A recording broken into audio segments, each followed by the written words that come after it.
Good afternoon and good morning, depending on wherever you're watching me from. Welcome to Sidat HR Digest, brought to you every Sunday, 4 to 5, by Sidat HR Consult. You may be wondering who Sidat Consult is. Sidat is made up of strong and dynamic human resource management professionals committed to providing innovative, tailored, and practical HR solutions and the sustained excellent service delivery. Our team has combined years of over 20 years experience providing HR solution in area of recruitment and talent acquisition, staff and HR outsourcing, training and development, salary benchmarking, compensation and benefit management, job analysis and evaluation, performance management, and general HR advisory services. We partner with you to transform your human resource capability into business growth and productivity. That Consult, your trusted HR partner. You can locate us at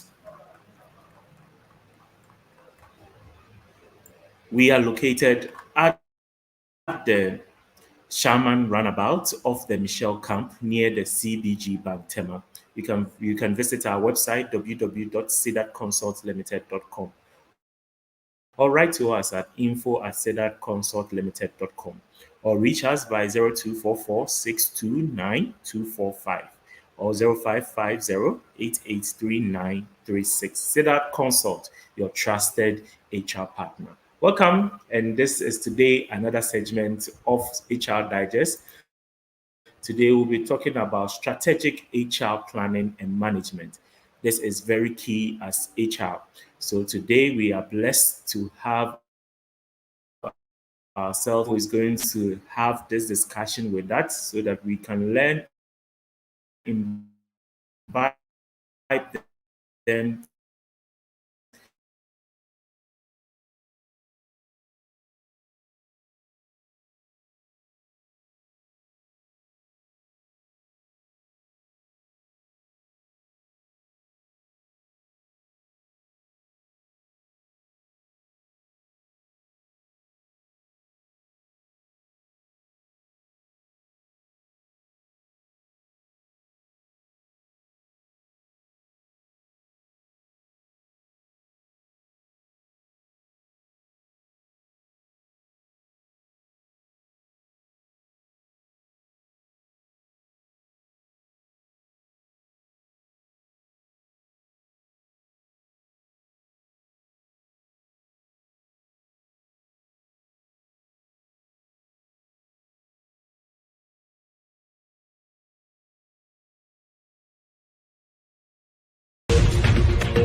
Hello, listeners.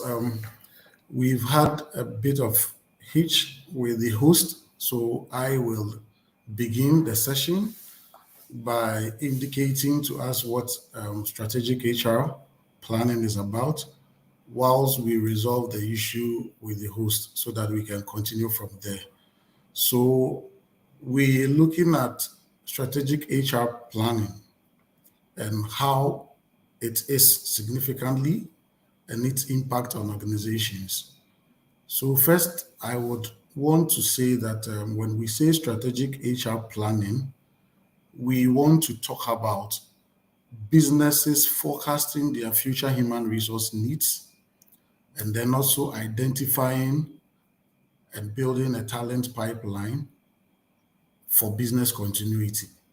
So, that is basically what strategic HR planning would be.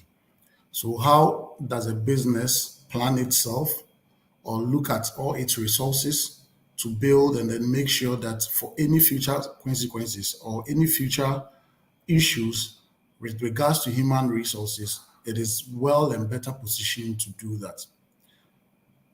This is done through a well data driven process and then an optimization process. So, data driven giving us an idea that before you can put out this thing or plan for your human resources, you must have data. So, what form of data are we talking about? Data of employees' demographics, data of employees' qualification, data of employees' years of experience, and all, which would help you to identify, and also you need to look out for the individual rules or the job rules in specific departments. So all these things are data in planning on human resource for business optimization. So now your data driven initiative will then lead us to a situation where we are going to say that, okay, after analyzing our data, these are the issues that we see, these are the gaps that we look out for at all. So let me put a typical example of how data is gathered or you drive data in this process. So you have, I mentioned earlier, your age demographics, qualification of employees, years of experience, and then you look at your job. So you look at what we call the mapping or the manning of each job role. What are the skills that are required? What are the human capital that is needed? What are the training that is required in those areas? So when you are satisfied in that with the data that you have gotten, then you now have to map your human resource or your current employees with the data that you have indicated. So assuming you do your manning to say that, hey, I have my HR department. In my HR department, these are the rules that I think would move business. So my HR department rules that will move business is one, let's say recruitment and training development, compensation and benefit. Now, if you have identified all these, the next thing you need to do is to make sure that you align this with people. So, what are the expectations of those people? What are the qualifications that those people need? What do you seek out to achieve from that role that you have put out there? So that is what I would explain or say about HR planning. So in the nutshell, I would want to say that it is mostly about making sure that you have the right people, right skills in right places and at right times. So that is what I would say about HR planning. Right. Thank you very much, Solomon. I have to quickly step in for Eben. He's having some few technical challenge with his network, and so I'll be um, having this conversation with you. Thank you so much. If you are now joining us, this is said at HR Digest, and we are having a conversation with one of our resource person, a very known face to this conversation, Solomon Owusu-Ohene Ofusu. And today we are looking at strategic HR planning and management, and we heard Solomon explain what strategic HR is and how organizations can plan strategically for their HR activities. Now, let me go to Solomon. In all this, there are some few, or there's definitely some challenges that may come the way of practitioners. Can you walk us through some common challenges faced in HR management today as far as strategic um, HR is concerned? All right, thank you very much. So, what I would again hint on is from the impact of HR strategic planning, and then I can come to the challenges. So, why do we plan? Why do we want to strategically plan for our human resources? It is one because of increasing globalization, which is making a lot of remote working for employees. You would also notice that it is as a result of employees looking for more flexible working practices and experience. So, a typical example is SAP team for those companies that use SAP. So, SAP consultant now being hired remotely from wherever they are. An instance is in my company where HR's SAP teams are supporting from wherever they are. So, in making the HR planning, it would help you to look out for um, these things to impact on your decision making. Again, I think the one significant impact for this is just to also help you adapt new recruitment and then employee retention strategies, making sure that you foster agility and adaptability and then reduce your attritions in businesses.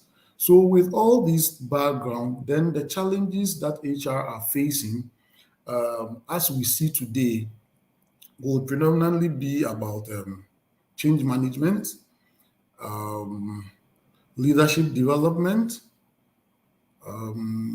HR effectiveness management, and then organizational effectiveness.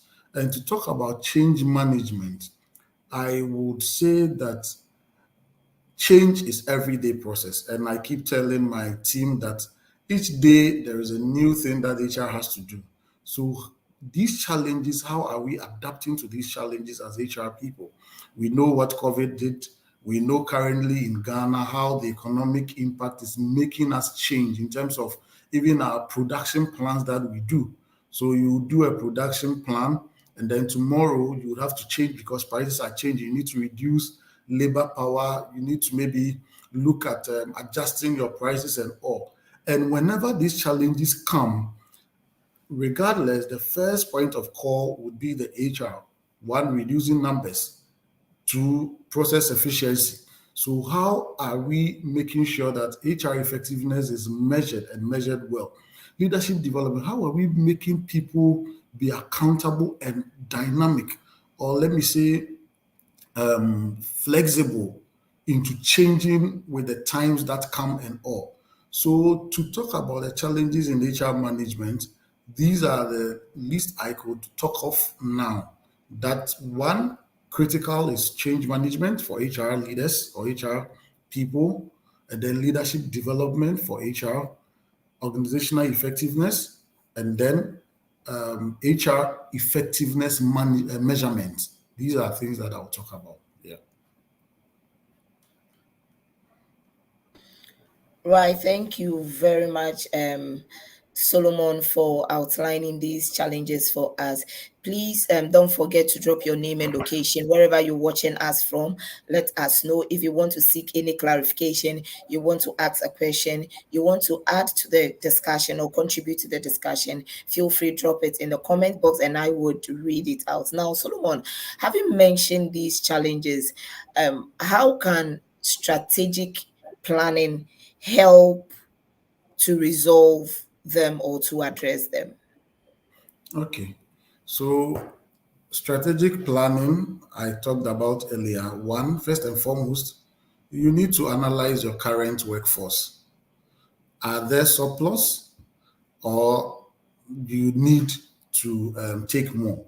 So, one, you would have to analyze your current workforce, like I talk about, by making sure that you know your current employee numbers, their demographics, and all. And then you need to forecast the changes that you want to make. So, what are the changes that you want to make in line with business or business continuity? And in order to do this forecast, you would have to sit in strategic sessions to know that, okay, these are the people we want to do. Has there been any introduction of technology by business? Has there been any economic impact that requires that we adapt new strategies and all? So these are things business has to do. And after that, then you have to now carry a gap analysis. So when you have placed your human resources in your manning processes, looking at, let's say, a production floor, a filling machine, or maybe any other form of job role that you want to identify, then you ask yourself the question, what are the gaps in here? Are gaps as a result of soft skills? Are gaps as a result of hard skills? Are there gaps as a result of, let's say, work experience and all? And then now, based on that, you develop your HR plan. So, what will be your HR plan? To make sure that, okay, we're going to have training sessions. We're going to make sure that maybe we give people on the job training, job rotation, short term assignment, whatever. And then that is developed. And then now, after that, you would need to have a process to monitor, review, and replan. So, for example, I'm having a current graduate trainee program, and my graduate trainee program is to help me build my talent pipeline.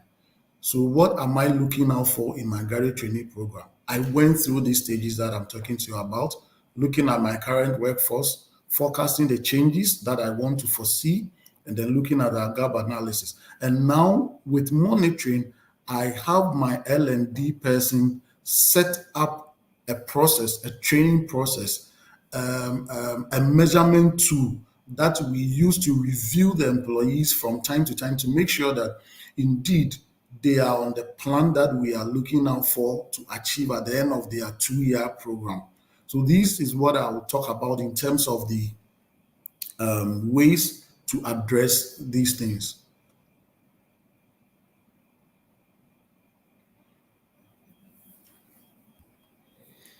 Right, thank you, Solomon. So, now, talking about all these, I mean, we know that technology definitely will play a key role when it comes to um, strategic management or HR strategy and management. And so I would like to find out from you, how has technology influenced HR processes and what role does it play in strategic HR planning? Thank you very much, Pat, once again. So, with technology, we now know how people are even believing that technology will take our jobs and all. But I am of the view that technology would make us more efficient. And when we adapt technology, we will be able to make sure that we rather control the technology that people are talking about that it will take our jobs.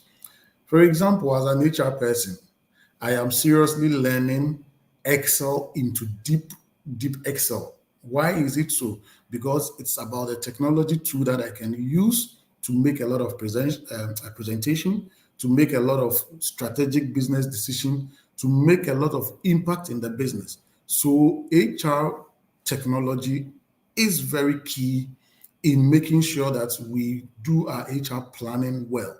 Now, when I talk of technology, a lot of people would also be looking at, okay, do we have a software? Do you have all the softwares that you talk about? Is it SAP, Sage, whatever? But in the absence of that, I still believe that as HR leaders, we should look at building simple things with, say, Excel to make sure that we have data, because we can only make an impact in our way to strategize or plan our human resource needs when indeed we have technology or data supporting us. And the data that we will need to support us, we must have a system, a tool to save it. So, to say how technology will influence our HR processes, it is very key.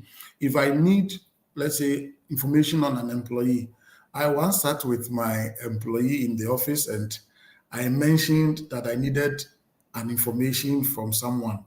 We all had our laptops with us. Within a twinkle of a second, my L&D lady had just pulled the data and just projected it to me.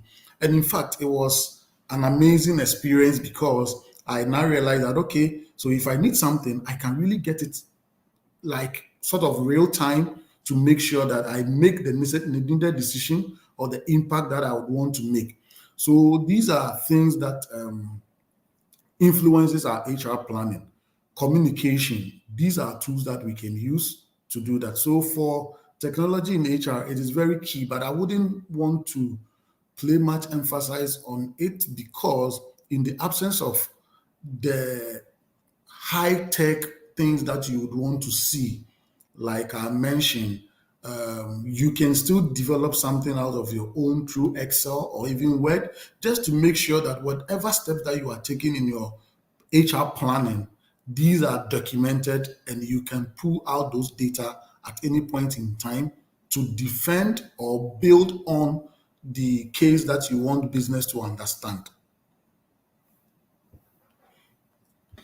Right, thank you very much, Solomon. So you may know, for some of us, we may not have what it takes to acquire, capital intensive systems and all that. But hey, we have Excel at our disposal. So, like Solomon is doing, maybe you want to take the opportunity to also learn more so that on your own you can put something together for yourself. However, we cannot downplay the effect or the impact of technology on our HR strategic activities. Let me go to the comment section. I have some few comments that I'd like to read it out, and then we will continue with our discussion. Right. So Angela says, thank you, Angela. Josephine is also saying thank you.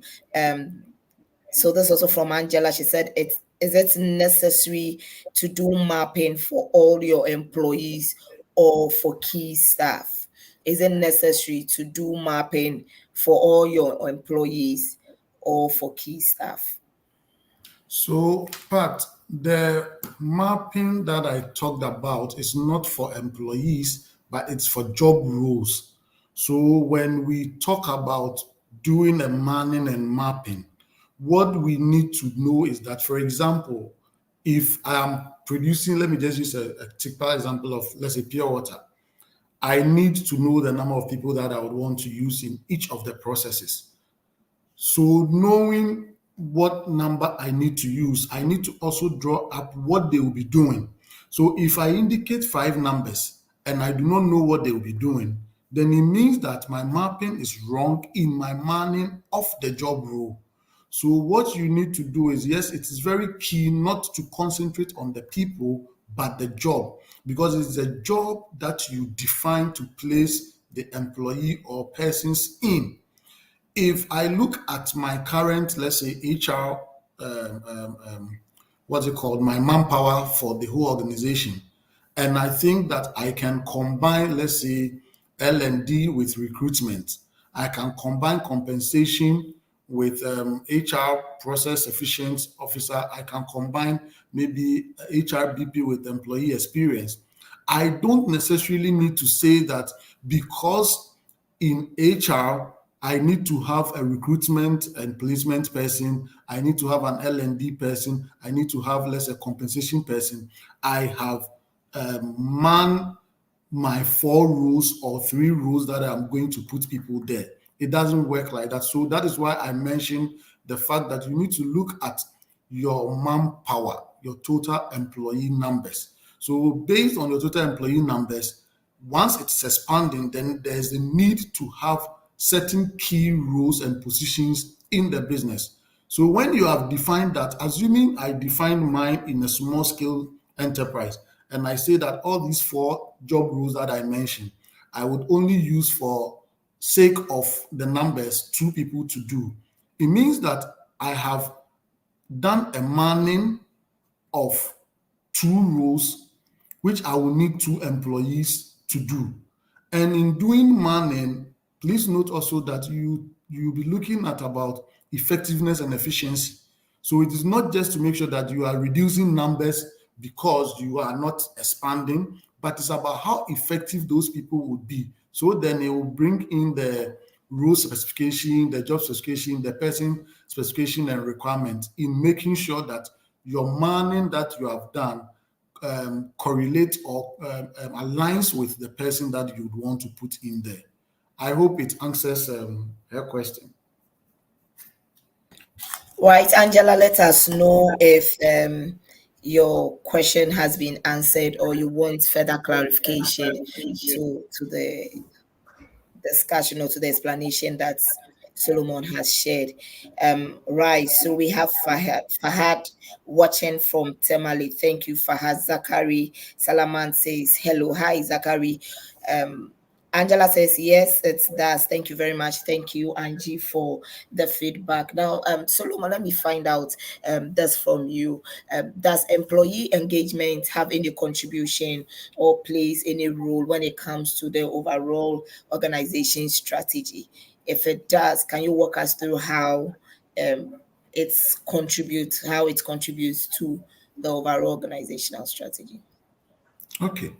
So I think in a parlance that is usually said that what isn't measured doesn't get done, or you will not achieve any result when you have put up all the best things that you want to put out, but you are not measuring to find out how progressing it is.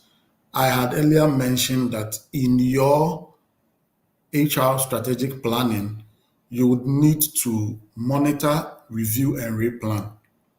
And if you want to monitor, review, and replan, what are some of the initiatives or the action that you need to take? And one area would be about employee engagement. So you would have to make sure that you have initiatives that engages the employee to make sure that whatever strategy that you've put in place, it's effective. So I would look at, let's say, having surveys to find out whether the process that you have put in is efficient and employees are enjoying it. Again, I would want to see where employees can give feedback on, let's say, an initiative that you have put out in the area of, let's say, work flexibility and how it is helping them in their work-life balance. I would put a situation where, let's say, you are giving employees time off due to maybe other engagement and how it is impacting on business, incentivizing employees as well. So, in all, employee engagement contributes exactly to the overall business strategy because if you do not engage your employees, then you should be ready to see a high level of attrition. Because if I am not talking to you or I'm not well engaged, I will start to think about ways to part ways with the business. And as part you know, they say that employee turnover intentions are highly difficult issues to identify by HR persons, except in few instances where maybe an employee's behavior or demeanor would indicate that they really want to leave. So again, as an HR person, when you are putting up your HR plan to strategize on your manpower and all, you must also put up a strategy to make sure that your employees are well engaged. And you can get those feedback from surveys to see areas that you need to improve on, areas that are working that you need to keep on doing, areas that you never even anticipated, but is a bother to employees, and then you work on them as well. Right, thank you very much, Solomon. You need to carry out survey to determine how well your employees are engaged, and that will help you know the areas of improvement or what to do more to enhance the engagement experience you are giving to them. Now, Solomon had mentioned earlier on mentioned a lot of things or some few things about talent acquisition. Okay, he's talked about mapping and I mean having a gap and manpower gap analysis and all that. And so I have a question on that for him, but I'm not going to go into that because he's already mentioned some of the key considerations when it comes to talent acquisition. Unless in my next question, in answering, he would want to touch on it. But Solomon, help us with some strategies to help us retain top talent, because these are guys that if your strategies are not solid, if your plans are not well drafted and couched, they will leave you in a second, because the fact that they are top, everybody is looking out for them. So what should we do as practitioners or company leaders or departmental leaders? What should we do? What strategies should we deploy to ensure that these people that we have recognized as top talent are retained in the organization? Okay, thank you very much, Pat. And then to talk about this, let me just go first into businesses, how you'd want to go about your talent acquisition and retention, so that you can also look at the way you'd want to make sure they stay with you. So you will notice that after COVID, it is quite becoming difficult for HR to get the needed human resources for businesses. So businesses are now adapting to different strategies to make sure that they are able to hire or they're able to keep their employees. So that is why you would have now the hybrid system, the remote working, work from home, and all those things. So now in your talent acquisition and retention strategy, you would have to have this in mind. But before you would have that, I think there is this initiative that as business you would have to look out for before you can even maybe decide to go onto the market to get, because I believe that building or making sure those that you have already are well aligned with business will help you more and save you less than going out there to look for. So in talent acquisition, you would realize that when you are done with your HR planning and you've noticed all the gaps, like I talk about the skill gap analysis and all, you've noticed all the gaps, things that you may have to be looking at, or businesses usually look at, is whether to build. Building means that you would have to now invest in the employees through learning and development for them to grow in their talent pipeline. So you have identified these gaps in your employees. So what you need to do is now you build them in those areas through training, through on the job sessions and all. Or if that is not possible, then you may be looking at, say, maybe borrow. So borrowing means that you can look out from your existing subsidiaries. If you are a multinational that is globally aligned, you may be looking out for some from your various subsidiaries to bring on board to make sure that they close those gaps for you, either through teaching those people to learn or on expatriation conditions. And then again, you can still, with the borrow, decide that, okay, if these are the things that are, then why not even outsource those things to let a third party bring on board for me. And then the other is also to make sure that you can bridge. So bridging means that you look out for roles inside and outside with the organization, assuming that your CFO or your finance director is about retiring, and then there is a gap in putting someone in that role. So as a business, if you look at all these things, you can decide that, okay, can we bridge the gap by making sure that we promote the next person in line? And this promotion is not just about promotion because there is vacancy, but promotion where through assessment and performance appraisals, the person shows that possibility or that what's it called that potential to be able to take up that role. So then you will use it to break the gap and make sure that others too from the bottom line will grow in the business. The other last one I'll talk about is also either to buy. So it depends on the exigencies of the time and how important maybe a talent is needed in a business.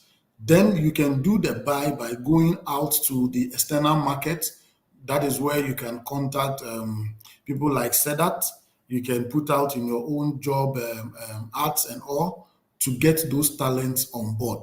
So what I would say is that you would have to consider these four B's in any time that you want to attract talent in businesses, either to build, you buy, you borrow, or you bridge. Now, to make sure that you retain your top talent in a competitive market, you should be looking at one, good compensation or remuneration, because it is very key in our part of the world. So you would have to make sure that you are very competitive. You also have to make sure that there are developmental and career growth plans for your employees. People are moving into jobs because they see clear career path in there for them. Other than that, they leave. And then again, your culture. Culture is very important. So if you bring people into a culture that doesn't align with their goals and inclination, they are likely to leave you. But in all, you must make sure that you also are looking for people who have resilience. So get people who have resilience and are adaptable to changes. And all these things are things that you would need to look out for in considering your competitiveness in the market.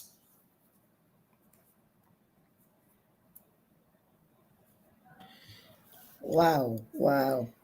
This is insightful. Thank you very much, Solomon, for this. I have a question in the comments box for you, and it's coming from Angela.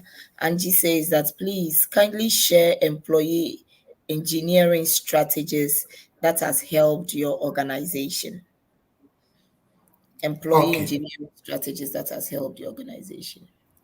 Okay. So I think if she listened to what I just shared, maybe she would notice the strategy that we are using in making sure that we are building our talent pipeline. And that is what I mentioned about the build, the buy, the borrow, or the bridge. Currently, as we said, we are doing more of the building, where we are now giving a lot of our employees opportunities to go to our subsidiaries across the globe to train and come back to share knowledge with their colleagues. Again, I mentioned about the graduate trainees that we are doing, and even extending it to our our national service persons. So we have also built a strategy for our national service persons who, when they come within the 1 year period, they are measured and we see the potential in them in all making sure that we have our talent pipeline filled and making sure there aren't gaps that will hit us in line with business continuity. You know, the dynamics of this world is that anything changes, and introduction of new technology equipment are very key, and you always need to make sure that you adapt to those situations, else you'll not be you may be found wanting. Yeah.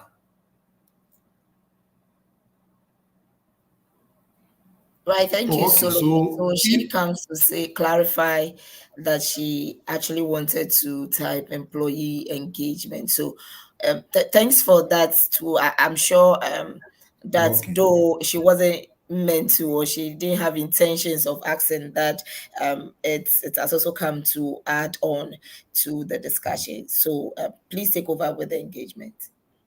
Okay. So employee engagement activities. So I talked about service. I actually go down to the levels that before we even decide to move on with any service provider of the business, employees would have to have also a say in it, in the sense that these services are services that we render to employees. It might seem very small or minute, But could you imagine an employee who complains about the busing services or their canteen or their medicals and all? So in all these things, we make sure that there are surveys that we conduct at the end of the day. What are the challenges that you are finding in your um, medical, like health insurance that the business is covering for you? Again, in which areas do you think as a business you want us to improve? In which practices as HR you want us to really redefine and all? And these we do through surveys where employees come and bring out their thoughts, and then we share survey results with them. We do this through our quarterly town hall meetings, where as we engage employees on the direction of the business, we also share with them some of the initiatives that we have taken into consideration or they've talked about and then we have done. One other way is where we also talk about, I think I mentioned it in one of my sessions here. We have the you said, we did. So, areas that we pick from the engagement session, we try to work on them and then we bring it to bear to employees that these were the problems that you talked about, which we felt could impact on your performance, and we have dealt with it for you. I hope I answered your question, Angela.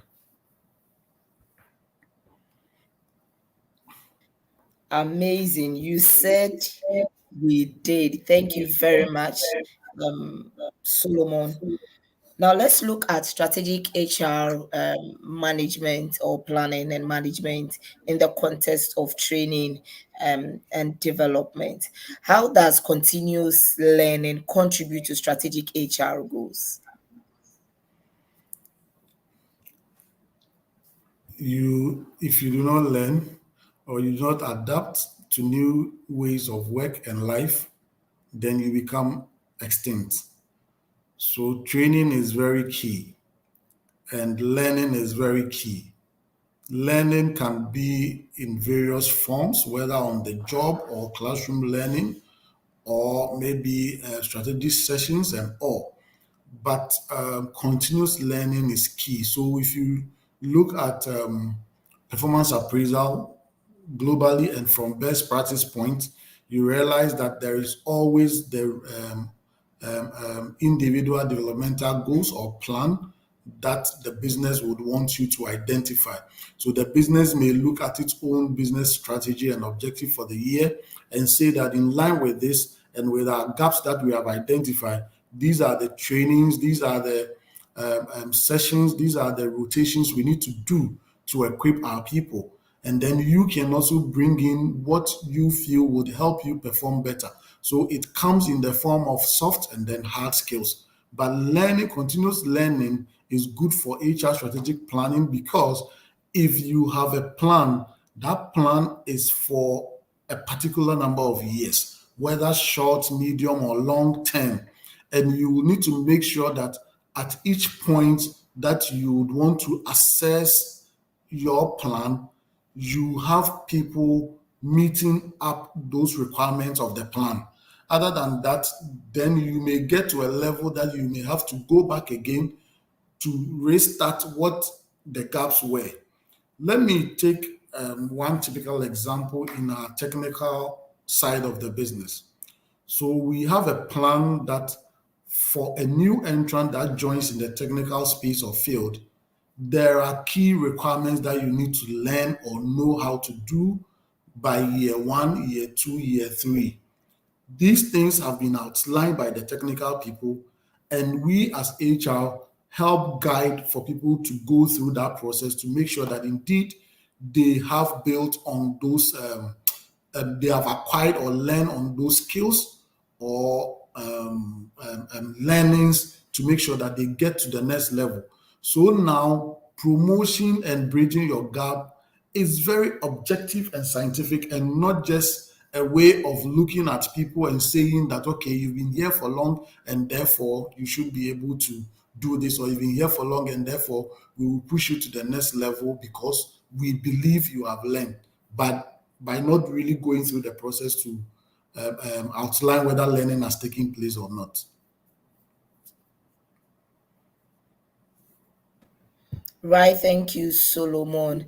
Um, we have just some few minutes to end today's episode, but I have a comment from A- Ato Kwamena Emisa Ata. Oh, okay. I guess the name means he's my countryman.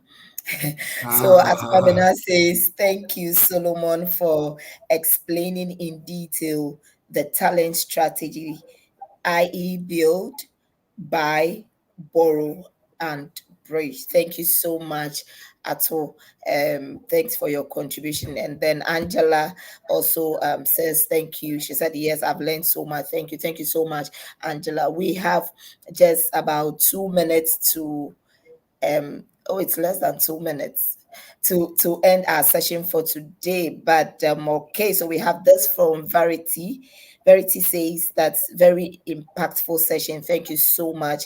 This is what we aim to give you every Sunday at HR, said at HR Digest."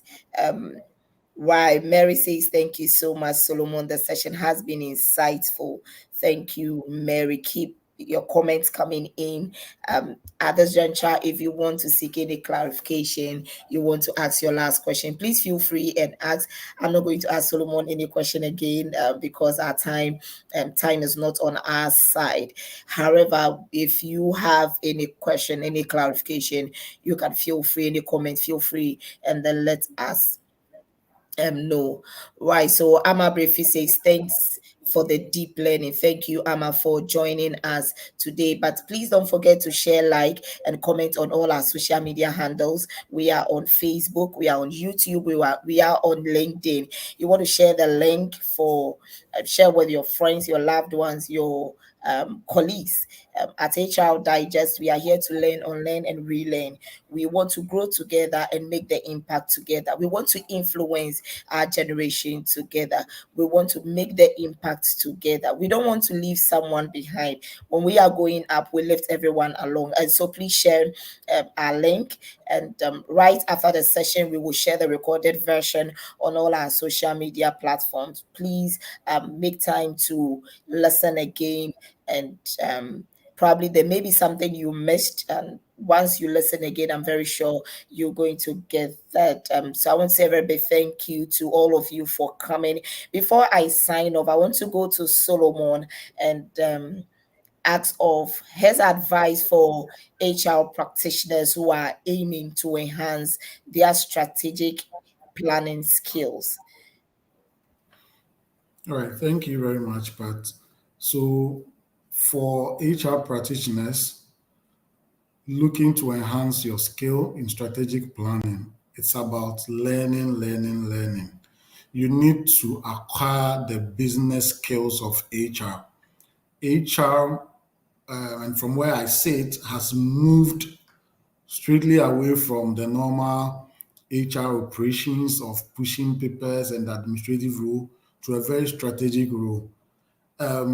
Get yourself involved in the business, understand the business. I can tell you that you need to be part of every meeting that goes on in the business.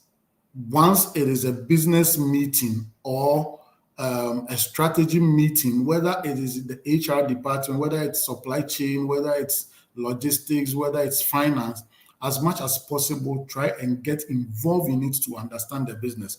The dynamics now are so higher and so different that if you do not understand it, or if you cannot make that impactful decision with numbers, with data, with figures, you would realize that you yourself will realize that you are an HR administrative person, but not an HR strategic person. So for you to be able to have this planning and skills, learn on the job, get yourself involved in trainings and developmental programs that are there to guide you specifically on some of the things that you need to do. Because as I mentioned, some of the exercises you go through doesn't just come by you being on the job. You may have to acquire knowledge from elsewhere and then come and then relate it with your job to be able to push through. So I would say that you need a business acumen, and then make sure that you are involved with everything in the business. Everything. That is what I'll say. Everything in the business. Because everything counts.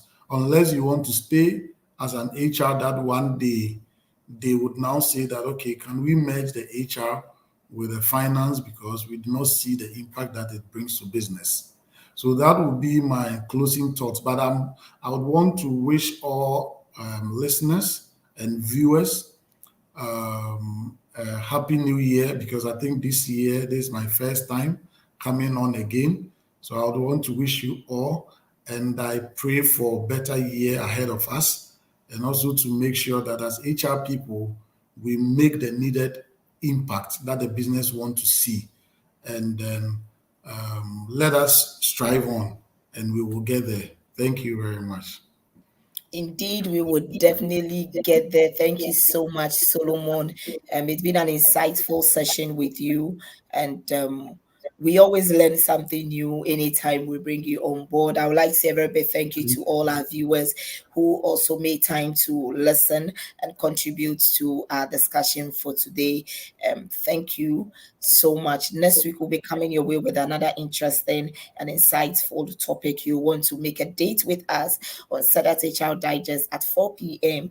And we are bringing your way experts to come and help us digest and dissect and do all the die with us when it comes to HR topics. We want you to make the right impact and influence in your organization. And today we were privileged to have Solomon Ohene Owusu, Oh, right, to yes. help us talk about strategic HR planning and management. My name is Patience Crunchy, and I quickly had to step in for Ebenezer, our host, because of network issues. But I believe next week he will be here with you. Thank you so much. Remember, I would always end by saying the week is going to start tomorrow. Make sure you have your plan for the week. Make sure you religiously execute your plan. And on Friday, go through your plan. Ask yourself, was I able to achieve it or I didn't? If you were able to, or if you are able to achieve, you clap for yourself. But if unfortunately you would or you may not be able to achieve or you didn't achieve it, ask yourself all the whys. Why didn't I? What happened? What went wrong? What were the challenges? Fix yourself and then move on in the next week. All these are part of HR strategic plan. So you want to follow that. Thank you so much, Solomon. Thank you, all of you. We love you so much. Thank And you. from the team here at HR Sadat Digest, we say have a lovely evening and enjoy your week. Thank you.